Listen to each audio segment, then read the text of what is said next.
Welcome, everyone, to our weekend wellness hour on Facebook. We are having a wonderful interview today with my special guest, Jeanette Ortega, about meditation.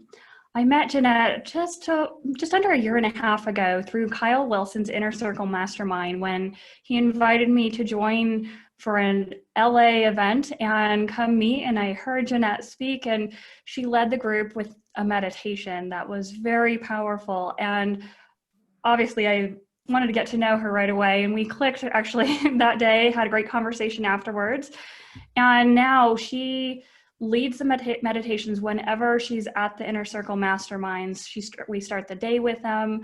They are very powerful. And over the past year and a half, I've gotten to know Jeanette, and she's quite talented. She has been involved in the fitness industry for over 25 years as a celebrity fitness trainer, yoga, meditation retreat leader, Reiki master. She created her own fitness regime called Bootoga. She's a health and wellness life coach, certified personal trainer, yoga instructor, speaker. She's even co-authored an Amazon best-selling book called The Little Black Book of Fitness. She's been featured on OWN Network and Bravo TV. The list goes on and on. So I want to welcome you all to meet my friend, Jeanette Ortega. Thank you, Jeanette, for coming on here today to share with us. Yes, thank you for having me. I'm excited to be here. Thank you. So can you give us a little bit more? I kind of gave this huge, nice, long list of your background with the fitness industry. So kind of tell us how you got into it, how you have so many talents. What led you to all of this? I was actually at a very young age that I really gravitated towards fitness. When I was in junior high, I would actually win the jump rope competitions. That's awesome. And I was like, oh, this is so much fun. And it just really started at a young age, just loving being active and being fit, and it just grew. Yeah. And as I got older and was even more into it,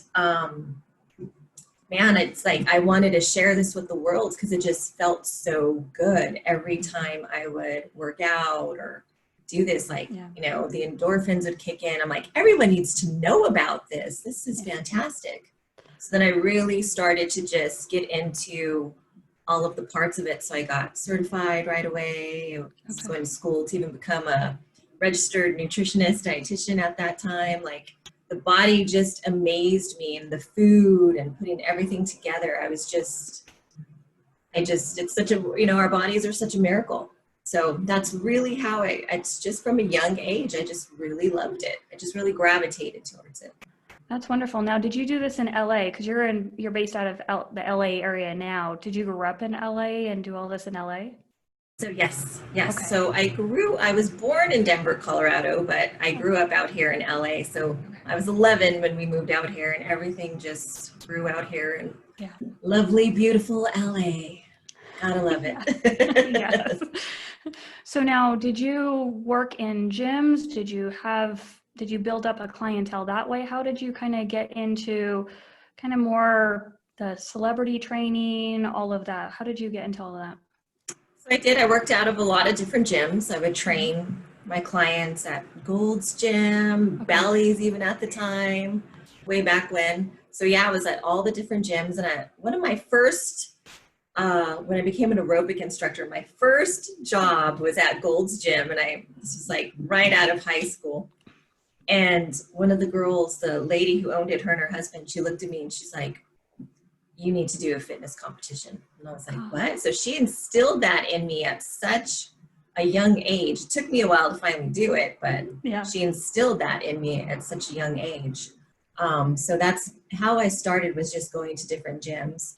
So then when I would train clients, I would always be training like women that were getting ready for weddings, right? So brides to be. Yeah. So they'd always say to me, like, I wish my bridesmaid could afford this training, or I wish this person could. So then I came up with the idea. I'm like, why not start a bridal boot camp? So it's more affordable. It's group sessions.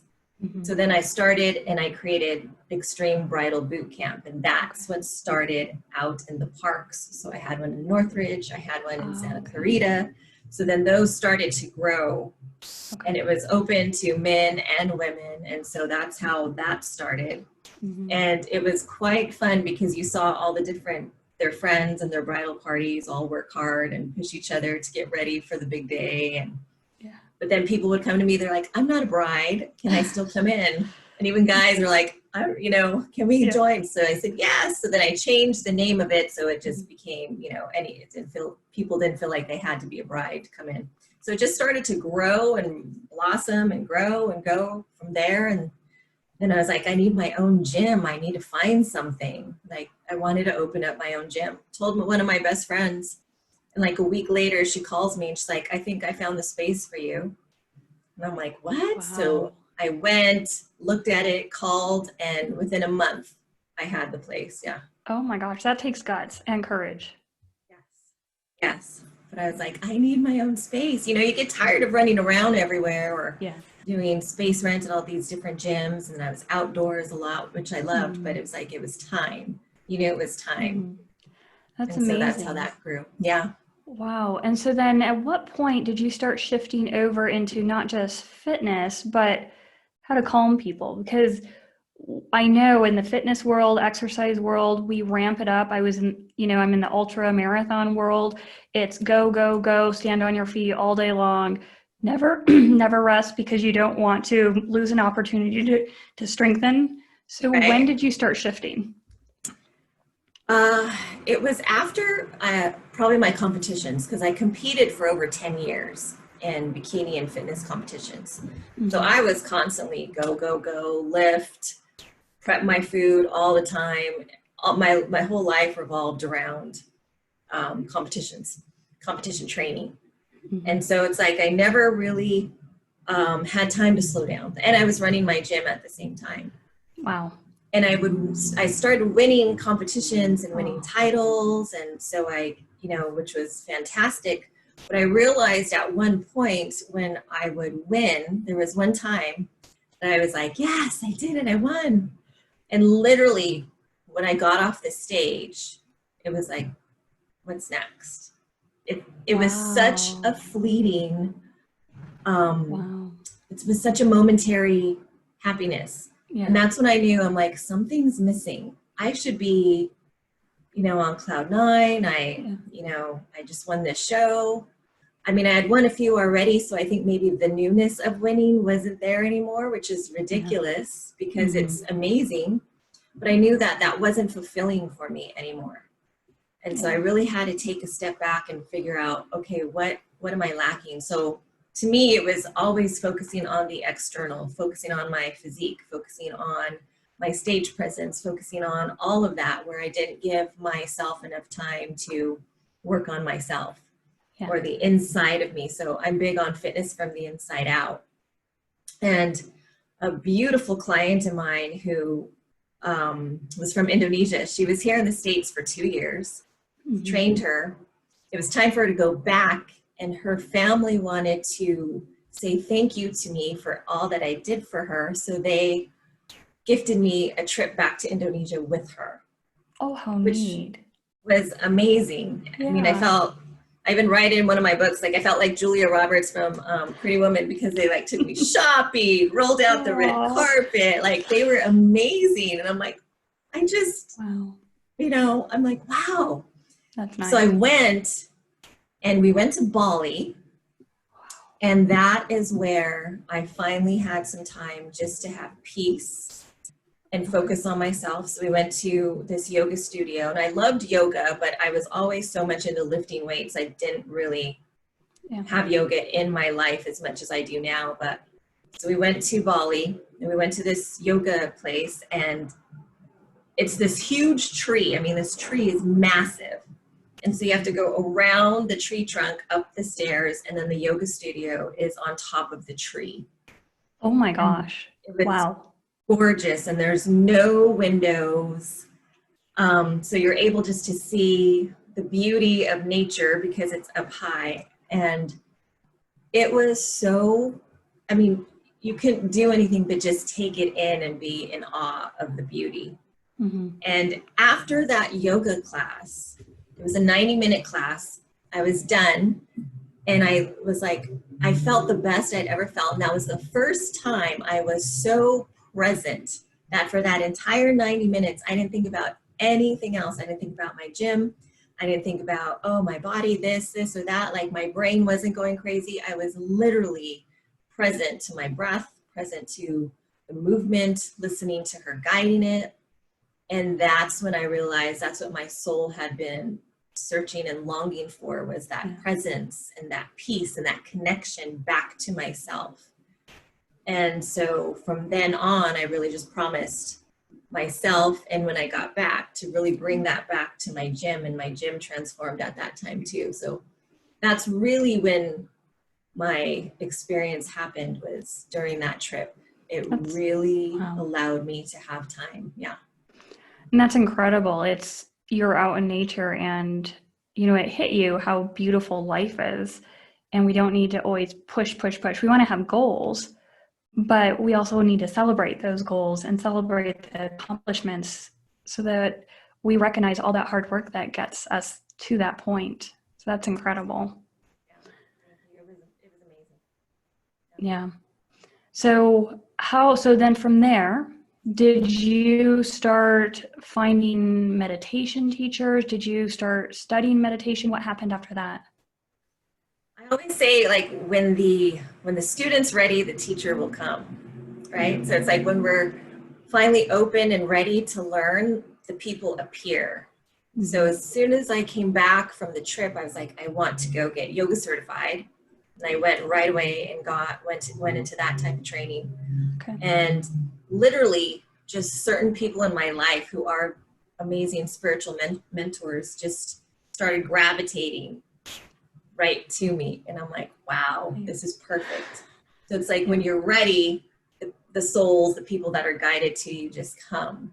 And so there was a few that I did study under and was with, and they were like, this has been in your heart forever, in your soul. And now it's time for you to just go with it, do it. And for a long time, it took me a while, because here I was known as this kick-ass, you're going to come to my gym and get your butt kicked, or I train you for competitions. And so for me, it was even a hard transition to be like, oh, now I'm meditation and love and peace. But it really is. And that's when I really started incorporating fitness of mind, body, and spirit. So when people came into my gym, I'm like, it's not just the physical. I want to make sure you're fit in your heart. I want to make sure you're fit in your mindset. But yes, so I did have quite a few mentors, amazing mentors that just appeared in my life at the perfect time. That's amazing. And so during your studies, I'd like to dive a little bit more into meditation, just kind of from your studies, your experience. Just on the basics, what makes up a meditation? Like, kind of what are the basics that you look for when you're creating a meditation to share with people? So, I think people think it's this big thing, right? Meditation. I can't meditate. How do you do that? I don't know how. And it's the most simple thing, is basically just to connect to your breath. And when I even say that to people, they're like, what? Really? That's it? But you really do have to just connect with your breath. And the hardest part is turning off the mind. And so that's when people either don't like meditation or don't like yoga, because they're like, I can't be still. I can't turn off my brain. And that's when we need it the most. So it's really just being patient with ourselves and understanding that all the thoughts aren't going to go away, but we learn how to turn down the volume of the thoughts. So when I create or when I lead a meditation, I first just really start for a while for people to connect to the breath. And sometimes that's just focusing in the breath going into your nose. Like, how does that feel? Breathing out, how does that feel? Your belly, up and down, your heart. So it's just really having people get present to the senses that I think we get ourselves desensitized with our senses, so it's coming back to that. So that's really the basis of a meditation, is just coming right back to you, right back to your breath, right back to the basics, which helps the brain just literally calm down, our central nervous system calm down. Right. And And it's great because I know I've gone through many of your meditations now, and I like how you guide us into feeling things about our body. And one of the greatest things that I hear nowadays is we're starting to become more aware of what we can feel and what we can't feel. So just as much as we're working on what we can feel, is learning to recognize what we can't feel or are unable to feel, and how do we get that skill back? Because that's a challenge. Sometimes people don't realize they're supposed to feel certain things or be able to feel certain things, and I'll talk to them about that, and they look at me like I have 5 heads. I tell them, no, we are supposed to feel things. And so part of, I listen to a lot of different podcasts on neuroscience and personal development and psychology and all that, and they're all talking about is creating this awareness and meditation. Without doubt, every single one of them mentions meditation and breathing. So that's why I wanted to bring you on, because you have a high energy vibe too when you do your meditation. So even when you seem down and you mention times that you're down, you still have a high energy vibe. And I'm fascinated. It's like you have this ability to still keep everyone's spirit uplifted as you're going through a meditation, even if you do feel some sadness. And I don't know, I'm hoping that helps bring you up as well. But I just find that fascinating when you do that. So I was just curious about all that. Is that intentional, or is this new information to you from an outside observer? This is great. Yeah, I know. That's such a great question and a great observation. Thank you. We don't really know sometimes ourselves until you just said that. I'm like, oh, that's great. Yeah. But I do know when I am down, or I'm having a bad day, or, life, whatever's going on in life. And sometimes I don't want to meditate because I'm in my head, that it really forces me to be, okay, get in your heart. You're going to allow yourself to be in your head for about 5 minutes, 2 to 5 minutes, and then you're done. Like, get your complaining out, get your frustration out, and then go right into the heart, because you already know. And when I'm upset or frustrated, it's a signal. So I'm starting to pay attention. Okay, what triggered me? Mm-hmm. Why did this trigger me? What happened? Let me go back into the heart. Let me get out of my head. And so I think that's what happens, is I've learned to be aware now. There's more awareness, where I probably didn't have that years before. We just think, oh, I'm upset and I'm just going to be in it. So now I'm just more aware of, like, I'm upset. What triggered me? What emotion came up? Why did that emotion come up? And let me now deal with that. So it helps me. I do it quicker now. I always tell people how quick can we get out of our heads? How quick can you get triggered, but how quick can you turn this around now? So now the awareness is there. So now we have the conscious decision. Are we going to sit in it, or are we going to work through it? Right. So I've learned to work through it. And that's, I think, where that comes from. And when I do lead them, I absolutely get, I feel my vibration come up. Yeah. Like I'm up again, and I'm like, okay, this is good. It grounds you. It brings you back to life is so beautiful. Yes, there's going to be parts that suck, but in the big scheme of things, there's so much still to be grateful for. Yeah, there are. And just even realizing the value of life, it's so important for us to kind of keep, like you said, grounded in our head in the right space. So when you're setting up meditations for different groups, or when you're leading them, and we'll talk about some of the your membership as well in a little bit, but when you're setting up meditations, are there different types of meditations out there, just generally speaking? And then do you tailor your meditation to the audience that you have? Yes. So I definitely tailor mine to the audience that I'm going to be leading. But there are definitely a ton of different types of meditation. There's guided meditations, to where, you're listening to someone and it helps you. And I always recommend that when people are first starting to practice, because that helps them to just kind of get out of their head. And then there's some meditations where you're literally just sitting. You're not listening to anything. You are not, it's not guided. Sometimes you just even put a timer on 5 to 15 minutes and just sit, and you're just trying to really bring yourself into that place of quiet and still. There's also breath work. There's a lot of meditations that work on breath, like Kundalini. So you're just working on the breath, and so it's not guided. So there's quite a few. And when I'm usually asked to lead meditations, it's usually a guided meditation.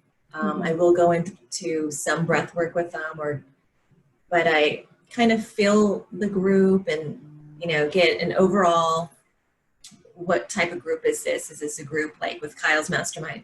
It's a group of these amazing world leaders all over the world that, being these powerful people in the world. Like, so how can I help them to, keep it going and for themselves? How do I re-inspire them? How, we all have our days. We need to just ground, and especially entrepreneurs, we're going.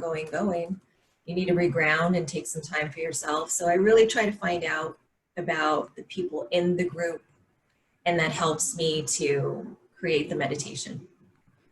Yeah, and that makes sense. And so now in your specific meditations, a lot of times you kind of start, I know you change it up, but a lot of them I've heard you start at one part of your body and kind of work your way down. Is that a common thing for meditations, to kind of work your way through the body and talk about light? I've heard that a few times, so that's why I'm just curious if that is a common theme or something unique.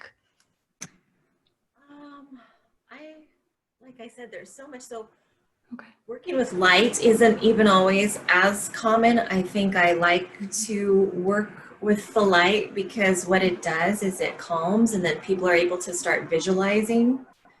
And when we do the visualization of things, and we're already, having our brain do the work to like, oh, this is a beautiful white gold light. It's just calming me. It's cleansing me. It's grounding me.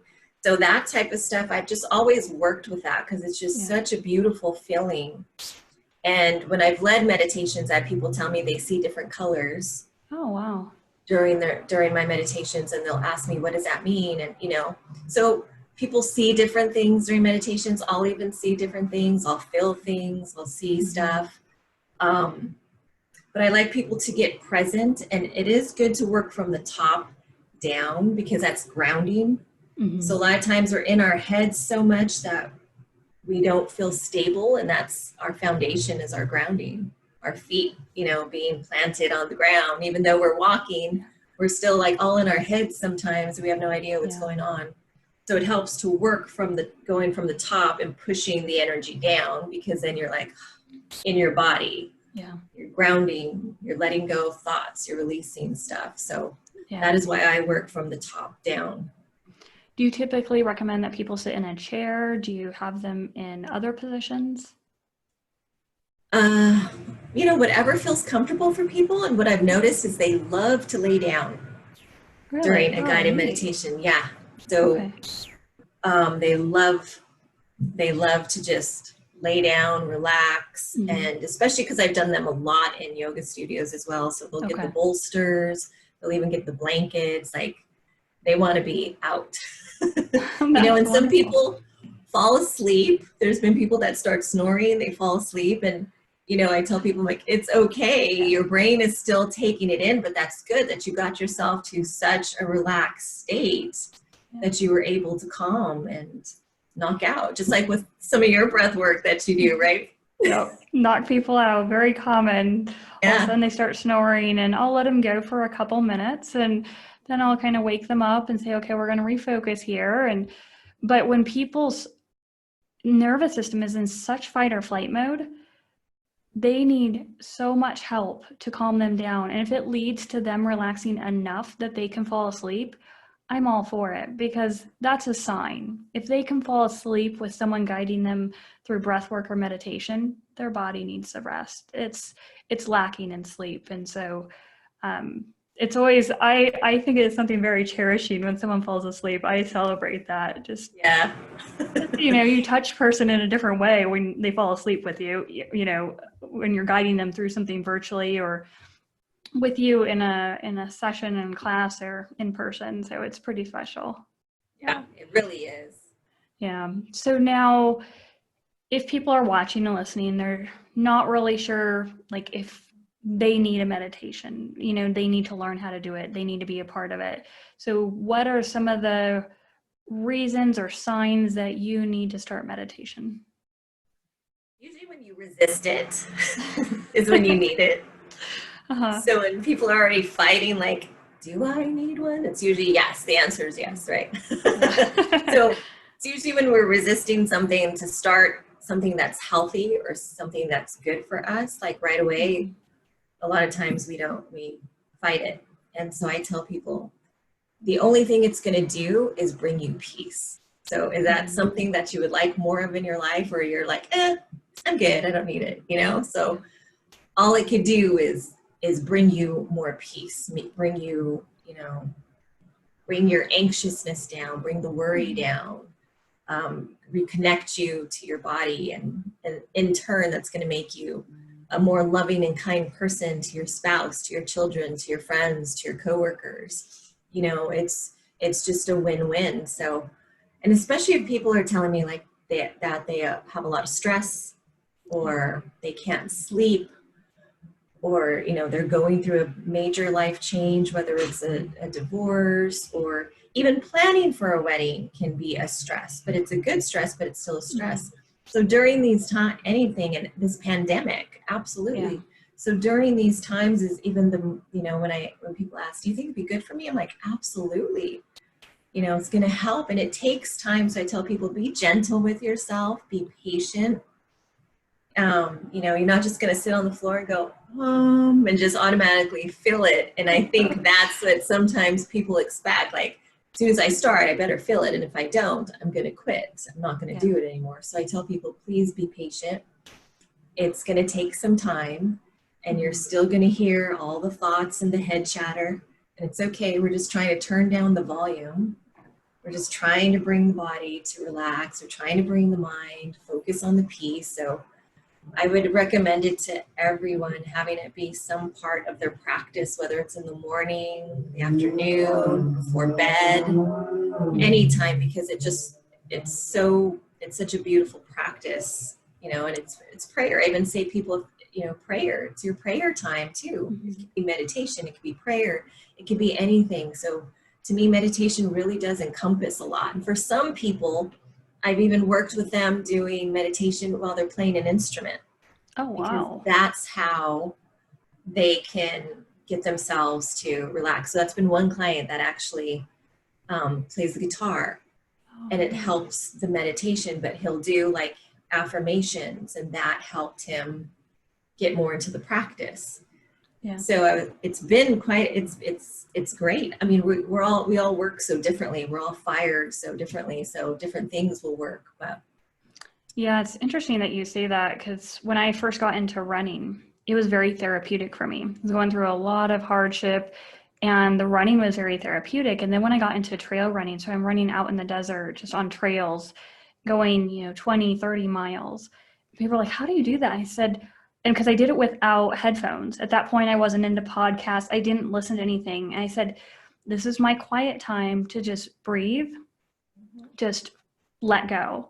And it was kind of like my meditative state while I was going through it, because nothing else matters except getting an occasional drink of water on my back or a little snack. But it was rhythmical in my foot pattern, and I'm just breathing. And so it was very meditative, but I never really considered it at the time. I didn't really know much about meditation, heard a little bit about it related to yoga. And, this was 6, 7, 8 years ago, but it's shifted so much since then. And I still use running as a therapeutic time, but I totally get what you're saying, how you can have someone do something, but it also be meditative at the same time. Yes. It's fascinating. And even a workout for me is meditative. Like I ride my spin bike or whatever I'm doing, I'm just like, it is my meditation time. This is me focusing on how amazing my body is, and to be grateful that I'm healthy to be able to do this. And, so it does. So that's why even I recommend that to people also. If you have a very hard time just sitting down, what is it that you enjoy? Allow the meditation to come into that. So I think we have we put meditation in a box. Like it has to look like this. It has to feel like this. And it doesn't. It's so expansive. And so that would be one of my recommendations, is allow yourself to be in the inquiry of what type of meditation works best for you, because then that'll help you create that habit and keep it. Mm-hmm. Yeah. And so when people are just starting out, because I know we have some listeners here that probably have not done meditations and don't have it on a regular basis, do you recommend starting out 5 minutes a day, every other day? What are your kind of recommendations for jumping into this? Yeah, so I definitely do recommend people doing anywhere from 2 to 5 minutes a day. And even putting the timer on your phone or something, and you'll see how quickly 2 to 5 minutes will go. Okay. And to do it every day. So I even did a 21-day meditation challenge, and it was a yoga and meditation challenge. So it was 21 minutes. So I did basic 16 minutes of yoga and 5 minutes of meditation. And so they had to do that every day. And it was a lot of beginners that were just starting meditation. They're like, I couldn't believe it. Like in the beginning, the first 2 days, I was like, how am I going to get through 5 minutes? And then towards the end of the 21st day, like I wanted it to be longer. I didn't want you to stop. I didn't want to come out of it. Mm-hmm. So definitely just start with anywhere from 2 to 5 minutes, and you'll notice how the body will just start to get into it, just sink into it more and more the more you do it. And then it's like, sometimes you go for a half hour, an hour. Yeah. It all depends. Mm-hmm. And of course, anytime we learn something new, our nervous system kind of rears up its ugly head and says, I'm going to resist this for a little bit. So it does take a lot of mental strength and power to keep with it. So it becomes now your new habit. And we now know that habits take much longer than 21 days to ingrain into our lives. It takes 60 to 90 days. So it really does take some time changing our mindset to think, this is part of what I need every day. This is part of what's going to make me happy. It's going to make me more functional in the rest of my life. Like you said earlier, I'm going to be able to be a better person in all of my relationships, have more patience, and, show love as the first part of communication instead of other ways of communicating. So, which is common. So very much so. Yeah. So I appreciate this, because it really is a shift of our whole mindset and neurological system to make this part of our daily life. Yes. And I even tell people, remember why you wanted to start. So what is your why behind wanting to start a meditation practice? What is your why behind, starting to work out and trying to live a healthy lifestyle? When we're really connected to our why, that helps us keep it going even when our brain is fighting us and telling us not to do it and to resist it. So our why has to be so ingrained, and it has to be so deep within us that it keeps us going even on the days that we just don't want to do it. Yeah. And so that's part of knowing your why. Why do I want a meditation practice? What do I want in my life? What feeling am I going to have? What feeling do I want in the having of this meditation? What am I in search of?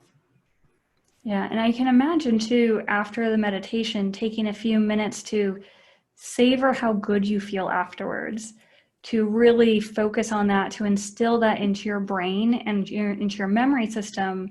So when you have those days of resistance, you can think, okay, I know how good I'm going to feel afterwards. Yes, I do want to get there. And this is what I use for running. So there's some days I don't want to get up and run, but I use that and I'm like, you know what? I remember how good it feels afterwards. Okay, I'm going to jump right in. And sure enough, the good feelings come back. But it just takes some brain retraining, brain games. Yes, our mind is a powerful thing. It's like, oh. Yes. Yeah. So what I'd like to do, if you don't mind, if we could do a little bit of a meditation, and then you can share with people. I want them to experience you. And then you can share with them like all the amazing things you have going on, because I know Absolutely. are probably going to be interested in working with you, having you guide them through stuff. So if you don't mind taking us through one, get us set up, what all that you do. Sure, absolutely. So the first thing is, wherever you're at, if you're sitting in a chair, go ahead and just get yourself nice and comfy. If you want to lay down, feel free to lay down. But if you're sitting, just try to uncross the legs and get your feet planted on the ground. And get your back against the chair, or if you're laying down, just completely lay down and relax. And just start to close your eyes. And now I want you to just start to focus in on your breath. So let's take a nice inhale through the nose. So take a nice big inhale. And hold your breath for a moment. And then exhale out through the mouth. Release the breath. And just do that a few times. Inhale through the nose. Open mouth, exhale. And continue to do this on your own. And each time you inhale, I want you to be with the feeling of feeling your air, feeling the breath go into your nose. And as you exhale, feel the breath come out of the mouth. And just start to get present to the feeling of your breath. And you can even place one heart on your belly, one hand on your belly, one hand on your heart. And you can start to feel the rise and fall of your belly as you breathe. Start to focus in on the feeling of your heart beating underneath your hand. So just start to get present to the senses and your body.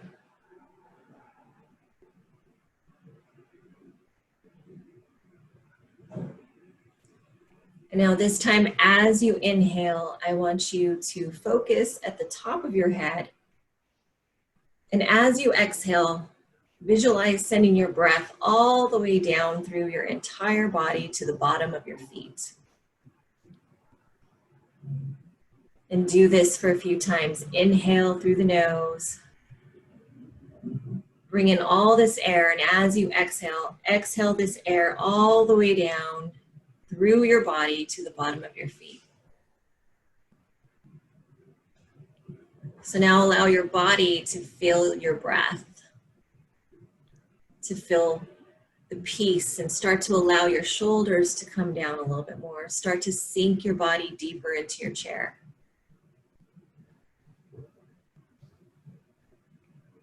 And now just start to scan your body from the top of your head to the bottom of your feet. So start to see if there's any aches or pains, any little twinges, anything in your body that's talking to you right now.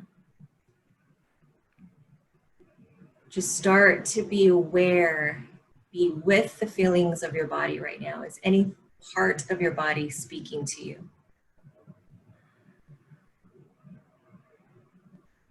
And as you do this, you can take a few moments just to listen. So you're going to start to listen internally to your body. And if you do have any little aches and pains, send your breath to those areas and give that area in your body a little bit more love. Send it love with your breath.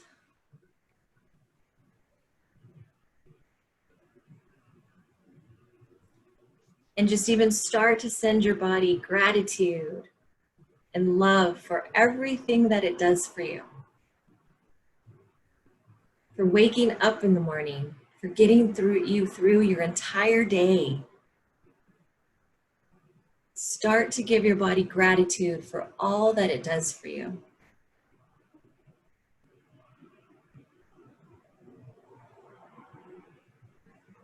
And now gently go into your heart. So I want you to just go into your heart space right now. And just send your heart love, and appreciation.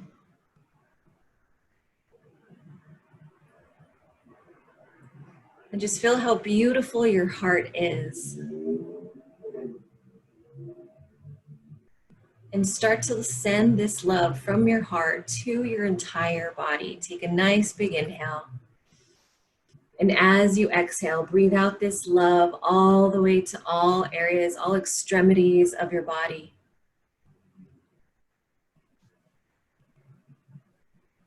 And you can even imagine, you can bring in some beautiful white or gold light throughout your entire body for calming, for peace, for healing, for cleansing. And send this beautiful light to whatever area in your body, maybe asking for a little bit more love, a little bit more compassion.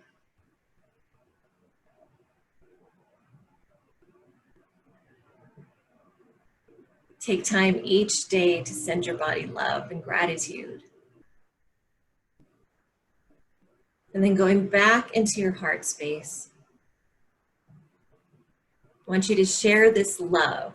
And you can share this love with one person.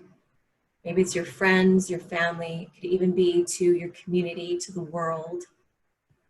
And now let's just send love from our hearts out. So take a nice big inhale. And as you exhale, send out this love from your heart to whoever it is that you're sending it to. And I want you to visualize them receiving this beautiful light of love. And just see them in joy, in peace, love. And let's do that one more time. Take a nice big inhale through the nose. And as you exhale, send out your breath and send out your love to whoever you're sending it to. And be with the beauty of seeing them receive it.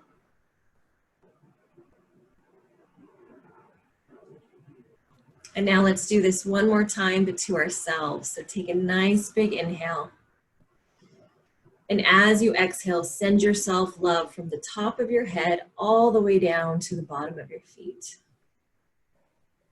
And allow every cell in your being to feel love, to feel vitality, health, strength, beauty, joy, hope, abundance, creativity, healing. And just allow your body to feel this for a few moments. Just soak it all in, because this is truly who you are, is love and beauty and peace.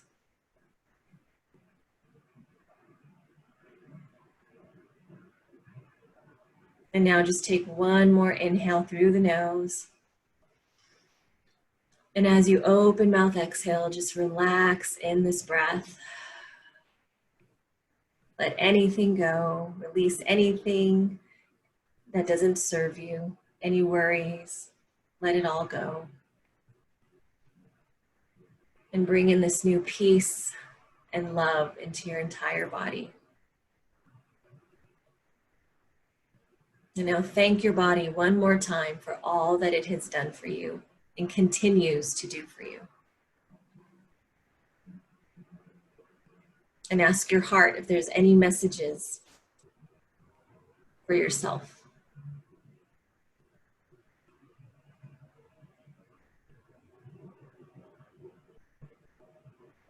And then just say thank you. And then just gently start to bring awareness back into your body. So start to wiggle your fingers, your toes. Start to circle out your wrists and your ankles. You can shrug your shoulders up and down. You can move your neck around. And then when you're ready, gently open your eyes. Wow, thank you for that. That was wonderful. Wonderful, wonderful. I feel much calmer. Yeah. And I loved how you incorporate love and gratitude into it. Because as we become at peace, then we can also share and become more heart-centered so that we can share the love and gratitude with others, and find it very valuable to send goodwill to others and to share that, and to imagine them receiving it is very powerful as well. So thank you so much for that. That was wonderful. Absolutely. Thank you. So you do this with people on a regular basis, and you recently set up a membership site, right? Yes. Can you tell us a little bit more about that? Absolutely. Thank you. So I have created, it's called Bootoga.com. And what Bootoga is, it's my fitness method, but it is a fusion of boot camp yoga and meditation, but it's also a lifestyle. So it's a fitness lifestyle, how to be fit in your mind, body, and spirit. So I'm relaunching it, and I just turned it into a wellness academy. So it's online, so anybody can join, and it's a month-to-month membership. You get access to all of my workout videos, and there's a plethora of yoga, Bootoga, strength training. And then there is a part in there that's all meditations. So it's audio meditations, they're all different lengths, and some of them have different intentions. So some are about love, some are about peace, some are about grounding, some are about dreams, bringing your dreams. Some of the meditations are about letting go. How do we let go? Mm-hmm. So that part of the Wellness Academy has meditations, and then there's also a piece in there for nutrition tips and recipes and how to eat healthy. And I go in there and do live workouts with my people in the membership group and lead live meditations.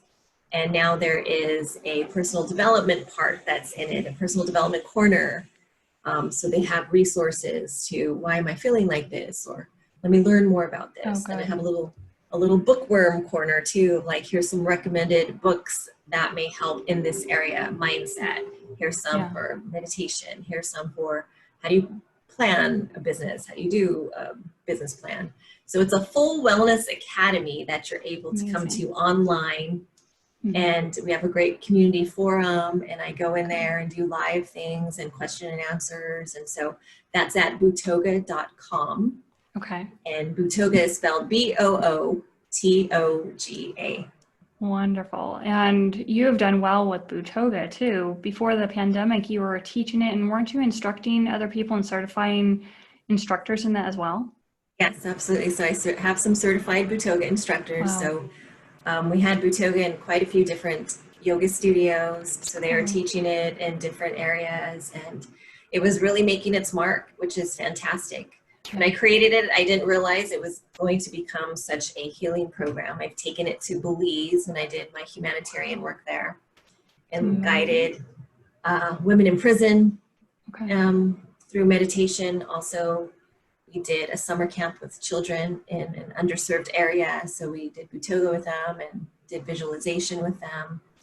So it took on its own life, and you know, it just started to transform in different ways, and I'm just so grateful for it. So that's amazing. And now with your Wellness Academy, it's online, so you can touch people all over the world with what you're doing. And with the Academy, people can go on and log on and do their sessions at any time, right? Yes. So you have the capability to go on anytime. If you can't do your workout live with me, you go and do your workouts, and today maybe you feel like 30 minutes, tomorrow you may feel like 20 minutes, the next day you may want to do yoga. So you have the access to it at any time to do your workout at your leisure. But we also have an accountability piece too, because I know that can be difficult for people, especially when they're so used to showing up to a physical space. Mm-hmm. So we also have an accountability piece too. So then you check in, like, oh, good. You know, I did this is the workout I did. So then we're going to be able to track what they've done and all of that goodness, and have different challenges inside of our membership as well. 20-day challenges, 30-day challenges, all of that. That's wonderful. Absolutely wonderful. Now, you have many skills, and there might be other things that people want to touch base with you on, is there an email address that you don't mind giving to them so that they can reach out to you, find out more about just all the different services you offer? Absolutely. So please feel free to email me at bootogalifestyle@gmail.com. Wonderful. Bootoga Lifestyle. And I'll add that in the comments so people have that just in case they know the correct spelling and all that. We'll make sure we Yes. get that to them. So anything else you'd like to share with us before we wrap up? Oh, I would just, continue to practice, try to bring this into your life. Know that it'll change your life. It's been life-changing for me, for so many people that I know. Just love yourself right now through all of this that our world is going through. Be gentle with yourself and with others. Just try to get into the heart space versus working from the head so much all the time. And just be love and light right now. That's what our world really needs. The more that we're all heart-centered, the vibration of our world comes up. So Totally just agree. sending that love out to everyone of how important it is, even more so right now in our world. Yeah. Yeah. Well, thank you very much for coming on. I really appreciate it. I'm sending my gratitude towards you for joining us today and sharing this with a lot of my friends and family. And just, I know people need this. And I've always appreciated your hard work and sharing with Kyle Wilson's Inner Mastermind. So thank you so much. Thank you. Thank you for having me. This is awesome. I appreciate it. Good. Well, thank you guys all for joining us today for the Weekend Wellness Hour. Thanks with your questions and comments and for just following along. And we will see you again next weekend. Have a great rest of your weekend. I'll put some of the contact information